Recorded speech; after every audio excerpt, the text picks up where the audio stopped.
والا ہے۔ الحمدللہ رب العالمین والصلاة والسلام علی سید الانبیاء والمرسلین اللہم صلی علی سیدنا و مولانا محمد وعلی آلہ واصحابہ وبارک وسلم صلی علیہ۔ دنیا کے تمام دیکھنے والوں، تمام چاہنے والوں، تمام پیار کرنے والوں، تمام مسلمانوں کو میری جانب سے سلام پہنچے۔ السلام علیکم ورحمۃ اللہ وبرکاتہ۔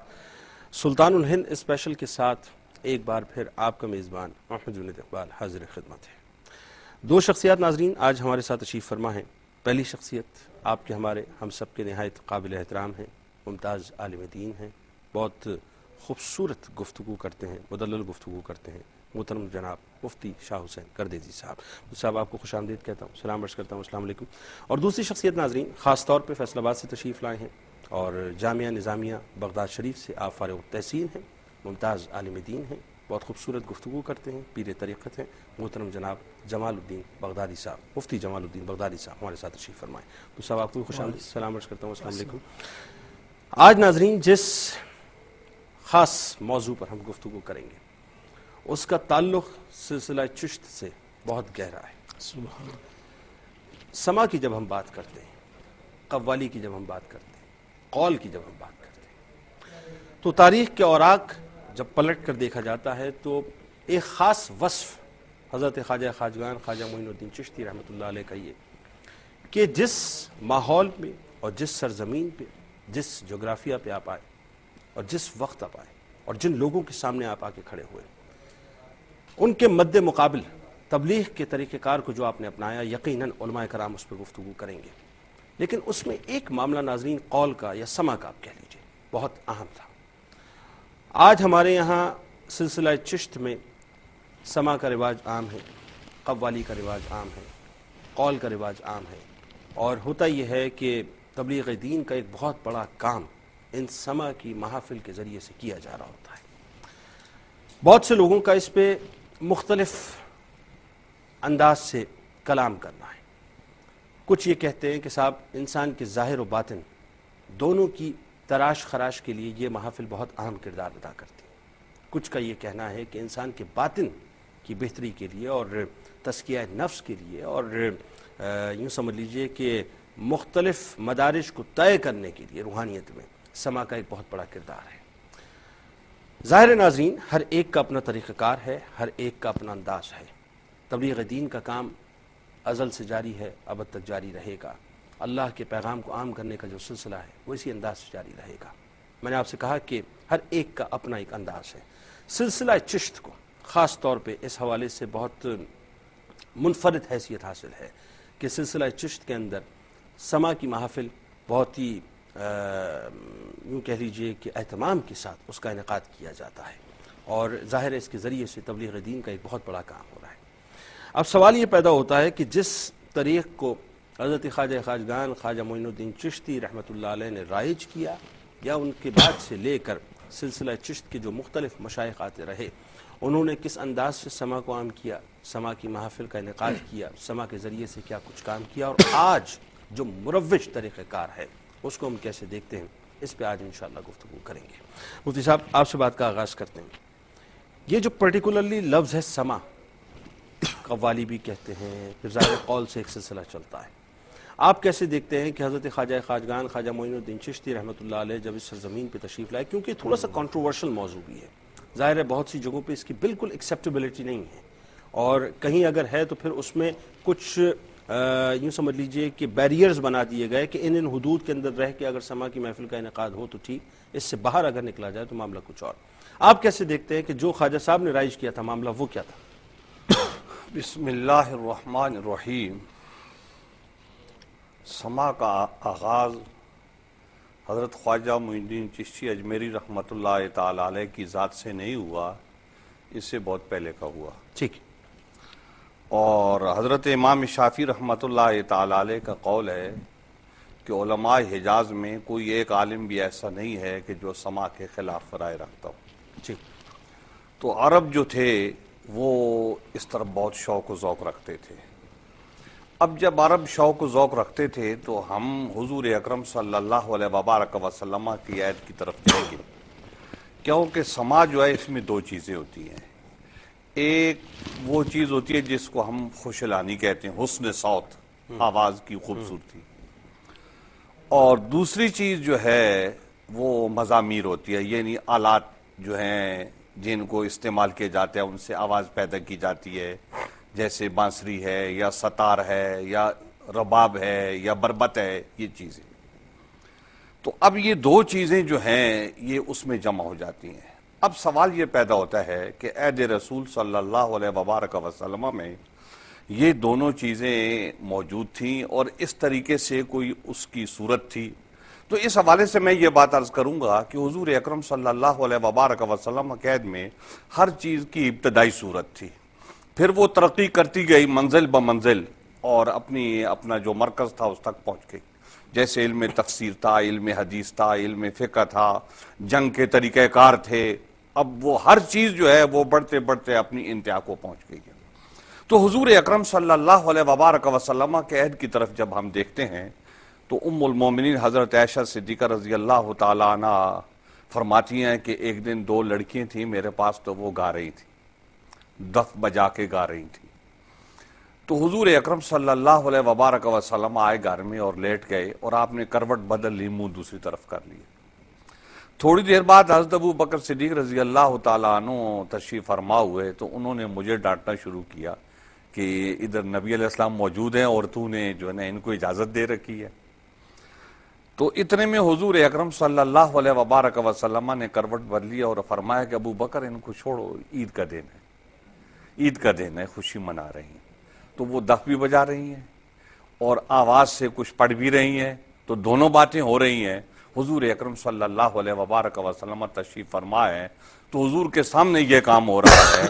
اور آپ فرما رہے ہیں کہ عید کا دن ہے، خوشی کا دن ہے۔ تو اس کا مطلب یہ ہے کہ تفریح کے لیے، خوشی کے لیے، اپنے ذہن کو جو ہے نا ذرا آرام دینے کے لیے اگر کوئی آدمی ہلکا پھلکا سا ایسا کام کر لے تو اس کی اجازت ہے۔ پھر ایک اور بات ہم دیکھتے ہیں کہ حضور اکرم صلی اللہ علیہ وبارک وسلم کی زوجہ مطہرہ ام المومنین حضرت عائشہ صدیقہ فرماتی ہیں کہ میرے پاس ایک کنیز تھی، اس کی میں نے شادی کر دی۔ حضور اکرم صلی اللہ علیہ وبارک وسلم تشریف لائے تو آپ نے پوچھا وہ لڑکی کدھر ہے؟ تو آپ نے عرض کی کہ وہ میں نے بھجوا دی ہے۔ تو آپ نے فرمایا کہ انصار جو ہیں وہ گانے کو پسند کرتے ہیں، تو کسی عورت کو، گانے والی کو اس کے ساتھ بھجواتی تو تاکہ وہ دف بجاتی اور گاتی اور اس سے ان کو خوشی ہوتی جو ہے نا انصار کو۔ یہ کس نے فرمایا؟ نبی علیہ السلام، نبی کریم صلی اللہ نبی کریم صلی اللہ علیہ وسلم۔ تو انہوں نے فوراً ایک عورت کو بلایا اور اس عورت کو اس کے پیچھے کیا دلہن کے، تو وہ ان کے گھر پہنچنے سے پہلے پہنچ گئی۔ تو اس کو نبی اکرم علیہ الصلوۃ والسلام نے کچھ بتایا بھی کہ اس طریقے سے بات کرنا۔ تو گویا حضور اکرم صلی اللہ علیہ وبارک وسلم کے عہد میں دف بھی بجایا جا رہا ہے، شادی کا موقع ہے، آواز سے بھی کچھ اشعار جو ہے نا وہ کہے جا رہے ہیں۔ پھر حضور اکرم صلی اللہ علیہ وبارک وسلم کے حوالے سے مطلب یہ بات بھی ہے کہ ایک خاتون تھی تو انہوں نے بتایا کہ میری شادی ہوئی، تو ابھی رخصتی ہونے والی تھی کہ نبی اکرم علیہ الصلوۃ والسلام جو ہے نا وہ ہمارے گھر میں تشریف لائے۔ تو لڑکیاں جو ہے نا وہ دف بجا کے تو وہ گا رہی تھی۔ تو گا کیا رہی تھی کہ ہمارے جو باپ دادا جو بدر میں جو ہے نا شریک ہوئے تھے اس میں کچھ شہید بھی ہوئے، تو ان کے حوالے سے وہ بات کر رہی تھی۔ تو انہوں نے پھر ایک شعر پڑھا درمیان میں ایسا کہ حضور اکرم صلی اللہ علیہ وبارک وسلم ہم میں تشریف فرما ہے جو کل کی بات بھی جانتے ہیں۔ تو آپ نے فرمایا وہ جو پہلے کہہ رہی تھی وہی بات کہو۔ تو گویا یہ شادی کا موقع ہے، تو حضور اکرم صلی اللہ علیہ وبارک وسلم وہاں پر تشریف فرما ہے، تو آپ کے سامنے لڑکیاں موجود ہیں، تو وہ اس طریقے سے گا رہی ہیں، تو گویا دونوں باتیں اس میں موجود ہیں، آواز حسن صوت بھی موجود ہے اور پھر جو ہے نا وہ دف جس کو آلات سما کہا جاتا ہے وہ بھی موجود ہے۔ تو یہ دونوں چیزیں موجود ہیں۔ اب ہم آتے ہیں ادھر حضرت خواجہ جمیری رحمۃ اللہ تعالی علیہ کی طرف، کیا ان کی سما میں یہ دونوں باتیں موجود تھیں؟ تو ہم یہ دیکھتے ہیں کہ دونوں باتیں موجود تھیں، کہ آواز بھی موجود ہے، حسن صوت ہے، اور پھر ساتھ ساتھ میں آلات سما جو ہیں وہ بھی موجود ہیں، وہ دف ہو یا کوئی اور ہو، اس کا اطلاق سب کے اوپر ہوگا، اس لیے کہ دف جو ہے نا وہ بھی آلات سما میں آتا ہے۔ اب آپ یہ نہیں کہہ سکتے کہ صرف دف جائز ہے اور دوسری جو ہے نا چیزیں جو ہے نا وہ ناجائز ہے، کیونکہ صحابہ اکرام رضوان اللہ تعالی علیہم اجمعین کے دور میں دوسرے آلات سماع بھی تھے، جیسے بربت ہے، رباب ہے، ستار ہے۔ ستار بھی جو ہے نا اس دور کے طریقے کے حساب سے موجود تھی، تو اس میں ایجادیں ہوتی رہیں، تبدیلیاں آتی رہیں، تو ہر چیز اپنی منزل کی طرف جاتی رہی۔ تو حضور اکرم صلی اللہ علیہ وبارک وسلم نے ان مناسب موقع پر، خوشی کی موقع پر اجازت دی، اور وہ اجازت جو ہے نا اب حضرت خواجہ اجمیری رحمت اللہ تعالی علیہ کے پاس پہنچی۔ تو خواجہ اجمیری رحمت اللہ تعالی علیہ کے مخاطبین جو تھے وہ یہاں کے بت پرست لوگ تھے،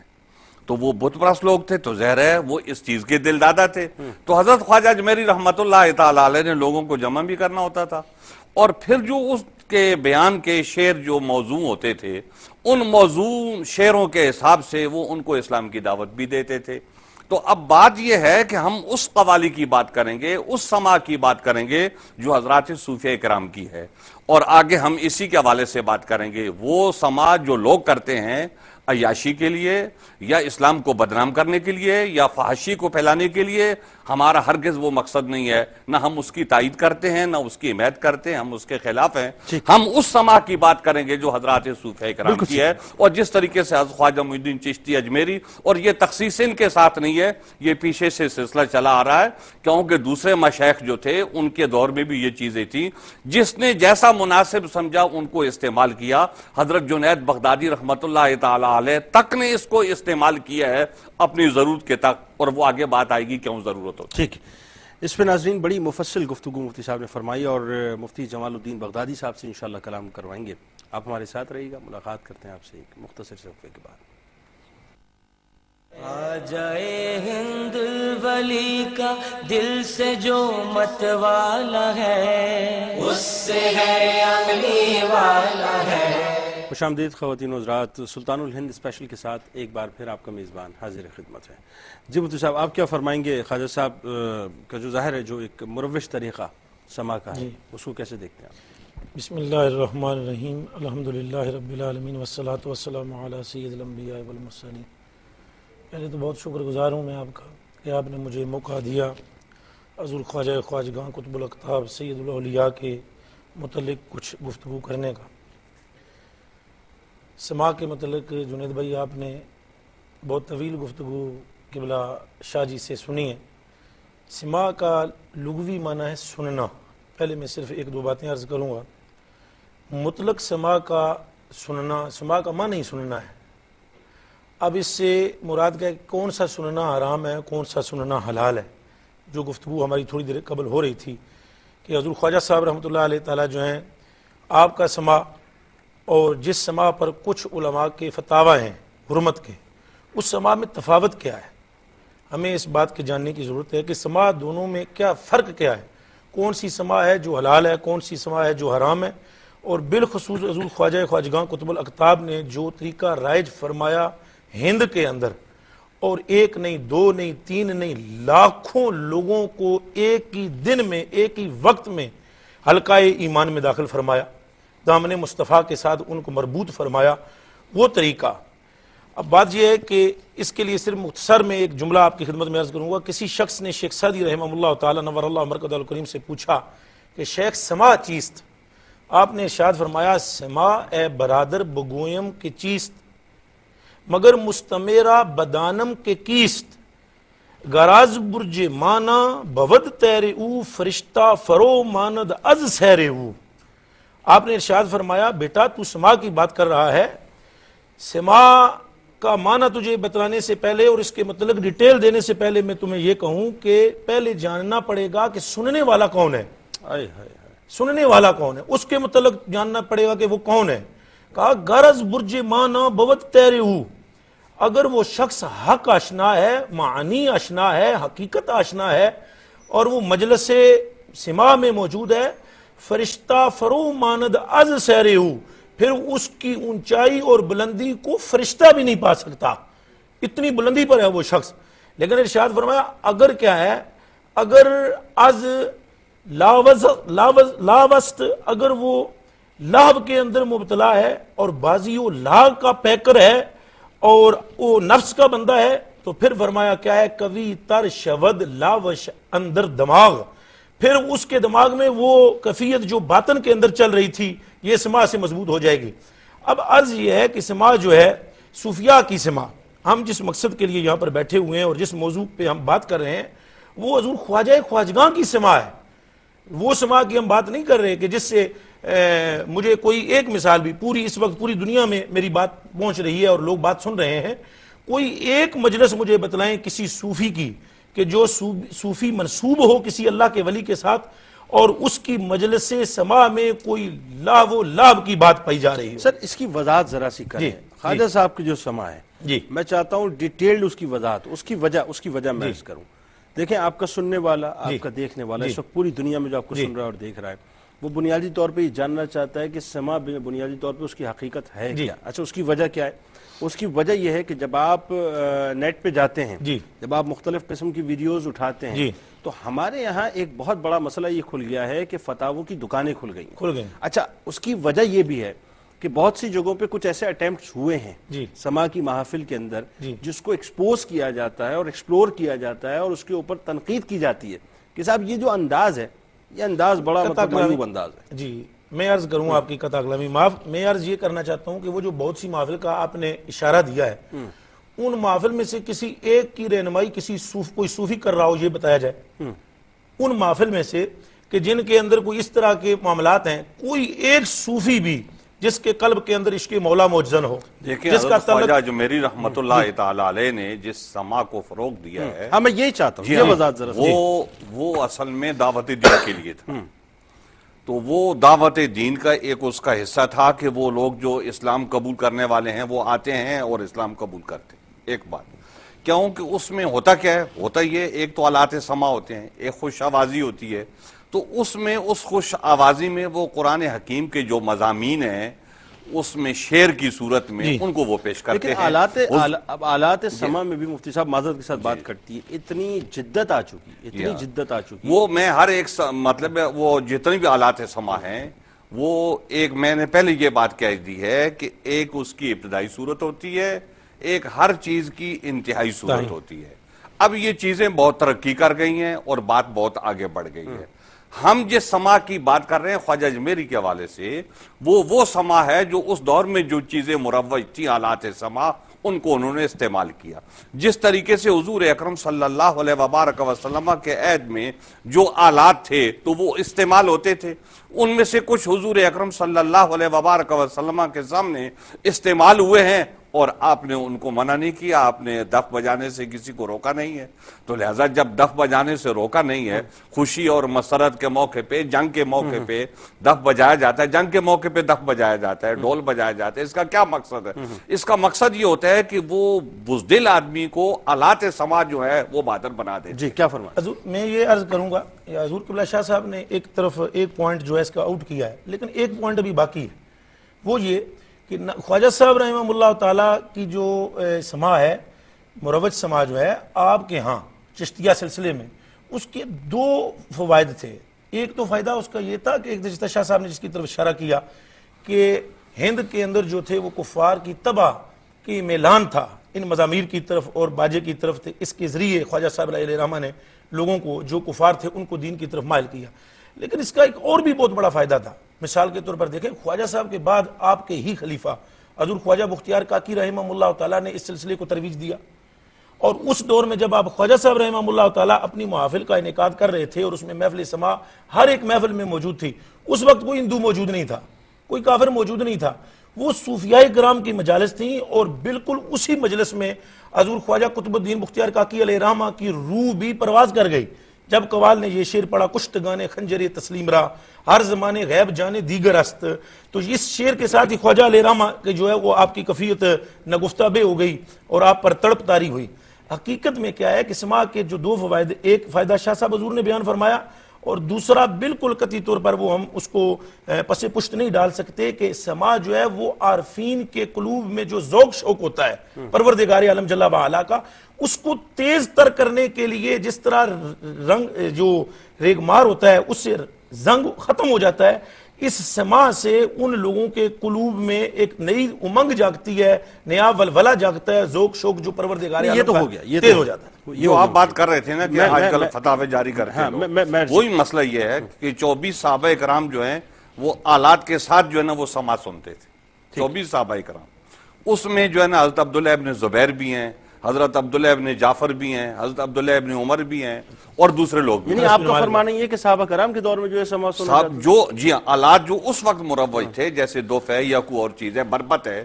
تو وہ اس کو جو ہے نا اس کے حساب سے مطلب ان کی موجودگی میں وہ سنتے تھے۔ کیونکہ ایک کوشچن یہ پیدا ہوتا ہے کہ صاحب یہ جو سما کی محافل ہے اس کی دلیل جو ہے صحابہ کرام سے کہاں ملتی ہے؟ نہ صحابہ کرام موجود ملتی ہے، 24 کے قریب صحابہ کرام نے سما سنے۔ اچھا، وہ تھوڑی صورت گو مختلف تھی، یعنی وہ ہیں جن کا ثبوت ہمارے پاس ہے۔ وہ شکل و صورت صورت تھوڑی مختلف تھی، لیکن جس طرح حضور شاہ صاحب فرما رہے ہیں، دیکھیں وقت کے ساتھ ساتھ تبدیلی تو وارد ہوتی ہے، بالکل ٹھیک ہے، لیکن ایک چیز کی اصل دیکھی جاتی ہے، کیا وہ ملتی ہے؟ اچھا ایک بات اصل تو موجود ہے۔ ایک بات بتائیے، خواجہ صاحب کا جو طریق تھا، جی، یعنی جو خواجہ صاحب کی جو اسپیسیفک محافل تھیں اس میں کیا پڑھا جاتا تھا؟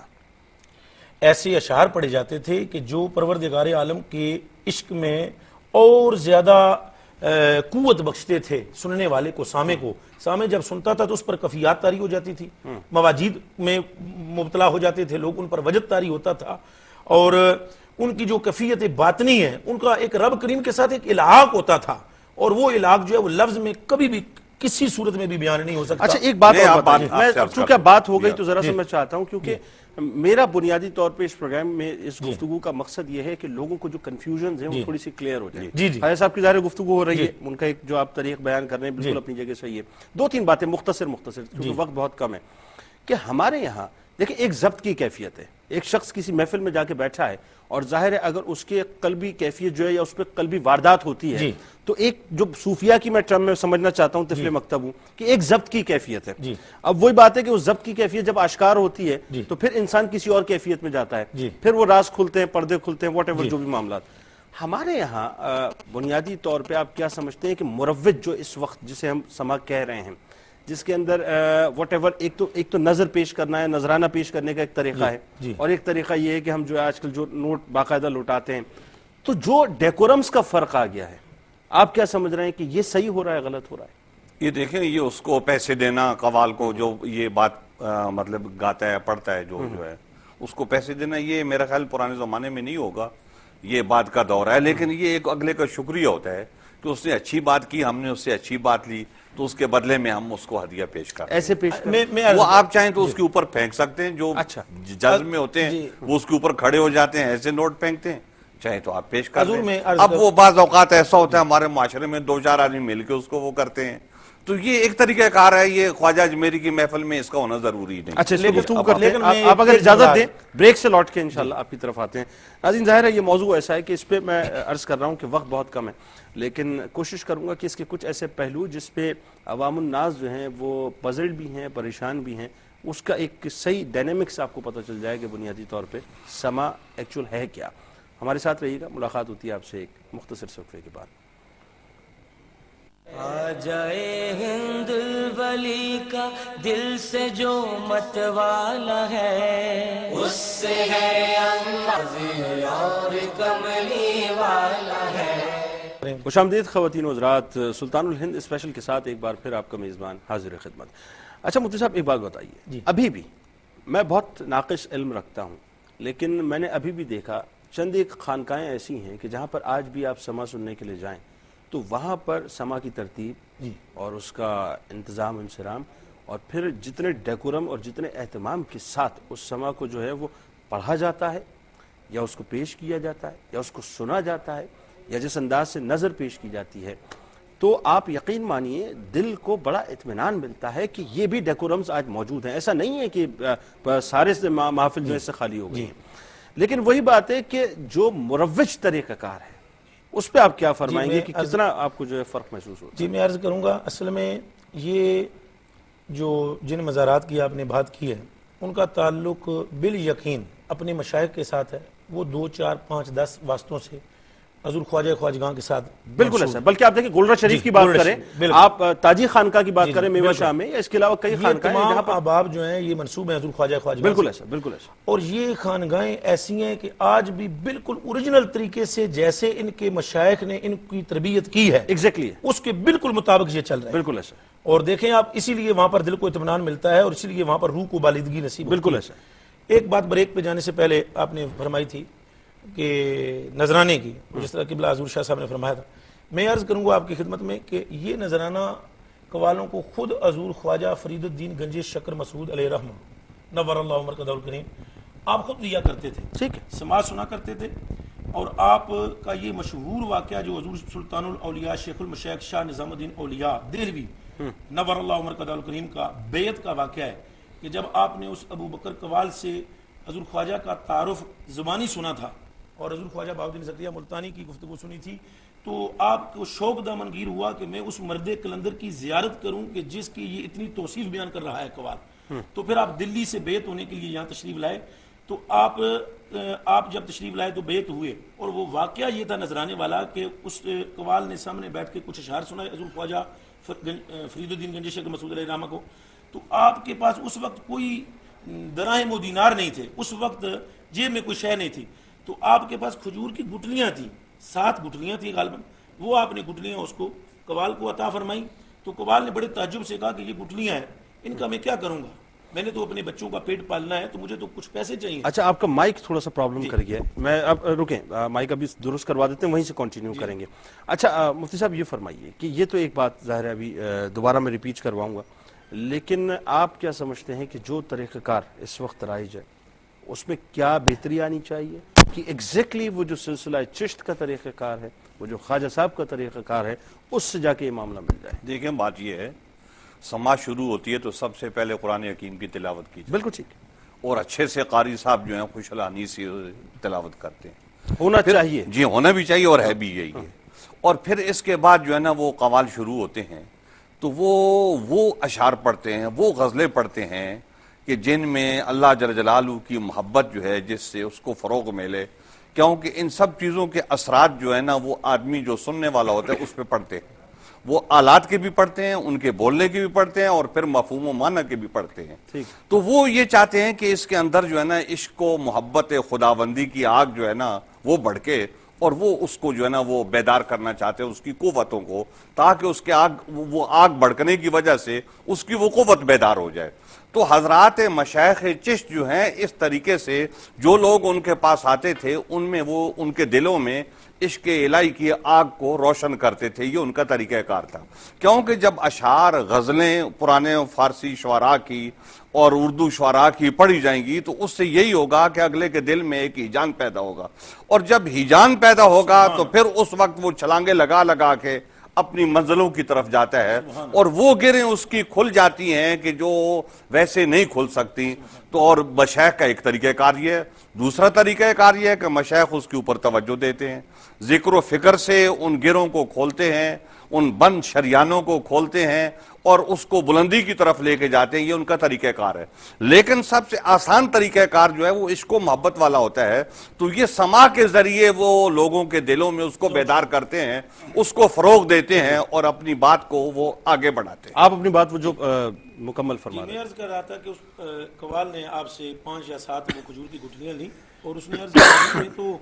میری گزر اوقات کے لیے تو نذرانی سے میں کام چلاتا ہوں۔ آپ نے ارشاد فرمایا ذرا مٹھی کھول کے دیکھو تو صحیح کہ تمہارے ہاتھ میں کیا ہے۔ حضور خواجہ فرید الدین گنج شکر مسعود علیہ رحمہ کا فرمان ہے، آپ کی سیرت کی تمام کتب کے اندر یہ واقعہ درج ہے۔ آپ نے فرمایا مٹھی تو کھول کے دیکھو، جب اس نے مٹھی کھولی تو وہ گٹلیاں جو کھجور کی آپ نے عنایت فرمائی تھیں وہ تمام سونے کی ڈلیوں میں تبدیل ہو چکی۔ واہ، تو نظر تو یقیناً کسی شیخ نے بھی جو ہے وہ جب سماع سنا تو اس نے اپنی استاد کے مطابق نظر دی، تو اس میں تو کوئی کبات نہیں۔ اگر کوئی نظر دیتا ہے قوال کو تو کسی طرح کی اس میں کوئی کبات نہیں۔ اچھا یہ تو ہوا ہے جی ٹھیک، لیکن وہی بات ہے کہ اس کا طریقہ کار ہے، جی طریقہ کار یہ ہے کہ ایک آپ عزت کے ساتھ دیں، احترام اور ایک یہ ہے کہ آپ اپنی دولت کی نمائش کریں، میں وہی عرض لوگوں کے اوپر دولت میں کا وہی عرض دبدبہ کر قائم کریں، تو یہ غلط طریقہ میں وہی عرض کر رہا ہے۔ یہ نماز بھی جو ریاکاری کی ہے وہ بھی غلط ہے، میں وہی اور عرض کر کسی کو پیسے دینے اس نیت سے اس ارادے سے یہ بھی غلط میں ہے۔ وہی عرض کر رہا تھا کہ 5-5 روپے کی گڈی لا کر بھائی آپ مستقل یوں اس کے سر کے اوپر اس کے کھڑے ہو لیے کے کر رہے اس کے ہیں، لیے بہتر یہ ہے کہ وہ گڈی ایک ساتھ میں آپ ایک پیش جملہ عرض کروں گا شاہ صاحب کی بات کو بالا کرتے ہوئے کہ اس کے لیے اس فرد کی نیت کا معاملہ دیکھا جائے گا. اب نیت کیا ہے؟ یا تو اللہ جانتا ہے اور یا پھر وہ بندہ اللہ تو جانتا ہی ہے، پھر وہ بندہ بہتر جانتا ہے، تو نیت بہرحال درست ہونی چاہیے اور ایک احترام والا معاملہ ہونا چاہیے. اچھا ایک بات بتائیے، یہ مشائخ چشت میں یہ جو ظاہر قول کا سلسلہ اور یہ سما کا سلسلہ چلا، آپ کیا سمجھتے ہیں کہ اس کو صحیح معنوں میں جو عروج ملا وہ کون سا دور آپ دیکھ رہے ہیں؟ حضور بابا فرید الدین گنج شکر مسعود علیہ رحمہ اور حضور شاہ نظام الدین اولیاء علیہ رحمہ کے زمانے کے اندر حضور خواجہ امیر خسرو علیہ رحمہ نے، ہاں تھوڑا سا امیر خسرو رحمۃ اللہ علیہ کے حوالے سے بتائیے. آپ انتہائی عشق و مستی کے پیکر اور حضور خواجہ سلطان المشائخ سلطان نظام الدین اولیاء کے فنا فی شیخ مرید تھے، اور آپ انتہا درجے کی محبت اور عقیدت رکھتے تھے، اور اکثر کلام فارسی کا جو مشائخ چشت میں آج بھی پڑھا جاتا ہے وہ حضور خواجہ امیر خسرو علیہ رحمہ کا پڑھا. کچھ آلات سما کی بھی ایجاد آپ ہی کے؟ میں عرض کروں آلات سما کے بارے میں، اقتباس الانوار ایک بڑی قدیم کتاب ہے، اور حضور خواجہ تاجدار گولڈوی پیر میر علی شاہ صاحب علیہ رحمہ اس کتاب کے حوالے سے ارشاد فرماتے ہیں کہ حضور خواجہ قطب الدین بختیار کاکی علیہ رحمہ نے رسالت معاب صلی اللہ علیہ وسلم کی خدمت میں عرض کیا کہ میرے آقا، میں آپ سے اذن مانگتا ہوں اس بات کا کہ میں آپ کی امت کو آپ کے دامن سے وابستہ کروں، لیکن یہ میرے لیے مشکل پیش آ رہی ہے، مجھے اجازت دیجئے کہ میں مزامیر کے ساتھ سما کروں اور لوگوں کو اس میں مدعو کروں. تو حضور خواجہ تاجدار گولڈوا پیر میر علی شاہ صاحب علیہ رحمہ فرماتے ہیں اقتباس الانوار کتاب میں، آپ ارشاد فرماتے ہیں اقتباس الانوار کے حوالے سے کہ حضور خواجہ بختیار کاکی علیہ رحمہ کو رسالت امام صلی اللہ علیہ وسلم نے باطنی طور پر اجازت عطا فرمائی کہ مزامیر کے ساتھ آپ سما کروایا کیجئے اور میری امت کو جمع کریں، مجتمع کریں، اور میری برکت کی دعائیں آپ کے ساتھ. اچھا ایک وضاحت اور کر دی، یہ سنا ہے مجھے، ظاہر ہے ایتھینٹک آپ فرمائیں، رسول کریم صلی اللہ علیہ وآلہ وسلم نے کہیں کوئی ایسی حدیث میں ملتا ہے کہ آپ نے آمد کا مقصد یہ بھی فرمایا کہ مجھے مزامیر توڑنے کے لیے بھیجا گیا ہے؟ وہ حدیث ہیں، لیکن علماء کرام نے یہ بات بڑے واضح انداز میں، ایک نہیں کئی علماء کرام نے یہ بات کہی ہے، لکھی ہے جو حدیث کے عالم ہیں کہ حرمت سما میں، آلات سما میں کوئی صحیح حدیث جو ہے وہ موجود نہیں ہے. جو حدیث ہیں وہ یا تو ضعیف ہیں یا وہ موضوع ہیں. تو کوئی ایک حدیث بھی ایسی نہیں ہے جو صحیح ہو اور جس سے سما کی حرمت ثابت ہوتی. یہ اب ہمارے علماء کرام شیخ عبدالغنی نابلسی ہیں، اس کے علاوہ ایک فاقہانی ہیں، اور بڑے بڑے علماء کرام جو ہیں انہوں نے یہ بات جو ہے نا لکھی ہے. کوئی صحیح حدیث، یہ مزامیر توڑنے کے لیے بھیجا گیا، یہی میں کہہ رہا ہوں کہ ایسی کوئی حدیث جو ہے ضعیف حدیث ہے، آپ فرمائیں. یہی کہہ رہا ہوں کہ ان حدیث کو جتنی بھی اس کے خلاف ہیں، آلات سما، آلات مزامیر کے خلاف، کوئی صحیح حدیث. اچھا ایک بات اور ذرا سا بتا دیجئے کہ اس میں اگر مثال کے طور پہ یہ آلات سما کی اگر ہم دلیل، جیسا کہ آپ نے فرمایا اور رسول کریم صلی اللہ علیہ وآلہ وسلم کے دور کے آپ نے حوالہ جات دیے کہ کئی بچیاں جو ہیں وہ دف پہ جو ہے وہ کچھ گا بھی رہی تھیں اور مختلف اشعار پڑھ رہی تھیں، تو کہیں ایسا تو نہیں کہ اس سے موسیقی کی دلیل نکل آئے؟ مطلب یہ ہے کہ کیونکہ بہت سے لوگ اس بات کو دلیل بناتے ہیں، خاص طور پہ داؤد علیہ السلام موسیقی ہے نا، یہ جو دف کیا ہے، موسیقی ہے، ڈول ہے، دف ہے، یہ نبی اکرم علیہ السلام کے زمانے میں تھے، تو یہ موسیقی ہے. اب یہ تو بچیوں کی آپ نے بات کی ہے، میں آپ سے یہ بات عرض کروں کہ حضور اکرم صلی اللہ علیہ وبارک وسلم جب مدینہ منورہ گئے تھے تو اہل مدینہ کے بڑے چھوٹے، عورتیں، بچیاں جتنی ہیں، وہ ساری نے سب نے نکل کے کھڑے ہو کے یہ کہا تھا طلع البدر علینا. تو اس لیے حضور اکرم صلی اللہ علیہ وبارک وسلم کی محبت میں انہوں نے دف بجا کے جو ہے نا آپ کا خیر مقدم کیا ہے. تو یہی تو موسیقی ہے، اور کیا چیز ہے. ایک بانسری والی موسیقی ہوتی ہے، اس سے جس کے اندر سے آواز جو ہے نا آدمی دیتا ہے تو وہ آواز نکلتی ہے. ایک یہ ہے کہ ان تاروں سے جو ہے نا آواز پیدا ہوتی ہے. تو اب وہ دف ہے، اس کو ہاتھ مارنے سے جو ہے نا وہ آواز پیدا ہوتی ہے. تو یہ آواز جو پیدا ہوتی ہے ساری موسیقی ہے. تو موسیقی اس لحاظ سے کہ ایک دائرے کے اندر رہ کے تو یہ بات ثابت ہوتی ہے کہ اس کے جواز کا جو ہے نا موجود ہے. ہمارے پاس فقہاء کرام جو ہیں وہ اس میں تشدد کرتے ہیں. وہ تشدد اس لیے کرتے ہیں کہ حالات زمانہ ہوتے ہیں، کیونکہ فقہاء جو ہوتے ہیں، کیونکہ وہ ان کے بارے میں ایک بات کہی جاتی ہے، من لم یکن عارفا بآل زمانی فهو جاہل،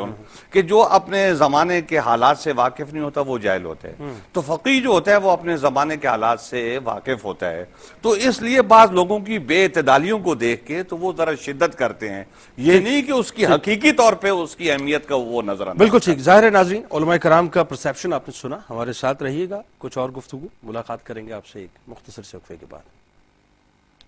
آ جائے ہند الولی کا دل سے جو مت والا ہے, اس سے ہے اللہ راضی والا ہے.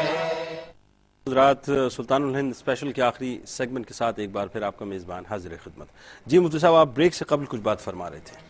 جی میں یہی عرض کر رہا تھا کہ حضور پیر میر علی شاہ صاحب علیہ رحمہ نے اس معاملے پہ روشنی ڈالی ہے کہ آپ نے فرمایا حضور خواجہ بختیار کاکی رحمہ اللہ تعالیٰ نے رسالت مآب صلی اللہ علیہ وسلم سے باطنی طور پر اذن لیا اس کا کہ سماع کی مجھے اجازت دی جائے, تو سرکار دو عالم صلی اللہ علیہ وسلم نے ان کو باطنی طور پر اجازت عطا فرمائی. اب ایک بات یہ ہے جنید بھائی کہ جو اب آپ جو ہیں وہ سماع پہ حرمت کے فتاویٰ کی آپ نے بات کی تھی, بہت سے لوگ ایسے ہیں جنہوں نے حرمت کا فتویٰ دیا ہے اس میں, تو اس میں یہ ہے کہ جن اباب نے ایسا کیا ہے دو باتیں ہیں. یا تو ان کے پیش نظر یہ ہے کہ ایسی سماع کے جس میں کوئی لہو و لعب کا عنصر شامل ہو, اور اگر یہ ان کے پیش نظر بات نہ تھی, اور صوفیاء کی سماع کو تو میں نہیں سمجھتا کہ کوئی عالم ایسا جو عارف بھی ہو اور جس کا سینہ روشن ہو اور علم راسخ جس کے سینے میں موجزن ہو, وہ صوفیاء کی سماع کا انکار کرے گا یا اس سماع پہ حرمت کا کوئی فتویٰ دے گا. ہاں یہ بات ضرور ہے کہ جن علماء نے, جیسے کہ امام غزالی علیہ رحمہ نے ارشاد فرمایا ہے کہ جن علماء نے سماع پہ حرمت کا فتویٰ دیا حقیقت میں وہ حقیقت آشنا نہیں ہے, اور وہ باطن کی ان وادیوں سے گزرے نہیں ہیں جن وادیوں کے شناور یہ عشاق ہیں, جن کے قلوب جو ہیں, جن کے صدور کے اندر اپنے مولا کے عشق میں دھڑکتے ہوتے ہیں. بالکل صحیح. لیکن ایک بات تو ہے نا, وائنڈ اپ کرتے ہوئے ایک جملے میں آپ کی وضاحت چاہوں گا کہ یہ بات تو طے ہے نا کہ سماع کی محافل کا انعقاد کرتے وقت اس بات کا خاص طور پر خیال رکھا جائے کہ اس کے اپنے ڈیکورمز کیا ہیں, اس کی اپنی بنیاد کیا ہے, اس کی اپنی اصل کیا ہے. یعنی بات وہی ہے کہ جو پڑھا جا رہا ہے کلام اس کا انتخاب, پڑھنے والے اسی انداز سے پڑھیں اور سننے والے پھر اسی ڈیکورم کو ملوز خاطر رکھتے ہوئے اس محفل میں بیٹھیں. یہ اس میں تو کوئی دوسری رائے نہیں ہے, اس میں کوئی دوسری رائے نہیں ہے. آداب سماع جو ہیں اس کا آداب محفل جو ہیں ان کا پورا لحاظ, یعنی باوضو ہو کے, معطر ہو کے, سر ڈھکا ہوا ہو, یہ تمام باتیں جو حضور خواجہ خواجگاں علیہ رحمہ کا یہ مفتی صاحب بات کر رہے تھے فقہا کی کہ انہوں نے فتوے دیے. میں آپ سے یہ کہوں سب سے بڑے مفتی تو حضرت شامی ہیں, تو انہوں نے اپنی اس میں فتاوی شامی میں جو ہے نا بڑے واضح طور پہ کہا ہے کہ حضرات صوفیہ کرام کا سماع جو ہے یہ اعتراض سے بالا ہونا چاہیے, کیونکہ یہ لوگ جو ہے نا بڑی گہری نظر رکھنے والے ہیں, اور یہ لوگوں کے بارے میں بھی بہت گہری نظر رکھتے ہیں, اپنے بارے میں بھی گہری نظر رکھتے ہیں, تو لہٰذا ان کے سماع کے اوپر کسی قسم کی تنقید نہیں ہونی چاہیے. اور پھر میں آپ سے یہ کہوں کہ اورنگزیب عالمگیر کے استاد تھے, مولا جیون ان کا نام تھا, تو نور الانوار کے نام سے ان کی کتاب ہے جو ہمارے درس نظامی باقاعدہ داخل ہے, پڑھائی جاتی ہے. تو انہوں نے قرآن حکیم کی ایک تفسیر بھی لکھی ہے, تو اس تفسیر میں انہوں نے جہاں سماع کی بات آئی تو جو کچھ اس زمانے میں ہوتا تھا انہوں نے لکھا اور اس کی مذمت کی اور بہت جو ہے نا سخت الفاظ میں اس کی مذمت کی.